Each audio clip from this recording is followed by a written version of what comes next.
I will make your profile from this to this, but watch the video till the end. I will teach you step by step on how to construct an aesthetic and perfect profile. First step is, add a profile picture of any theme you like. You can join my Discord server for this. We have a ton of PFPs. You can literally pick anything you want. I will choose this one since it's made by me. Now you want to make your bio that suits your PFP. So first you need a divider. Just Google it, it's very easy, and pick anything that you like.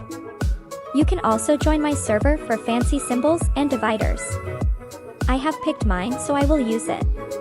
Now of course you will write your name. After name is mentioned, you can add anything you like. I will write age. Now let's add pronouns since Gen Zs are so obsessed with pronouns these days. And nationality too. Now you might want people to know who you are, so let's say YouTuber since I am a YouTuber. You can add the link too. And you have also noticed that I picked colors that match my PFP. You have to do it too no matter what theme you pick. I am sure this profile looks 100 times much better and concise than the previous profile. This bio is free. If you want, you can join my server and get it. And if you want other themes, we have everything ready for you. Just pick whatever you like. And if you like this video, hit like and subscribe button. Make your profile shine 100 times better than it is now.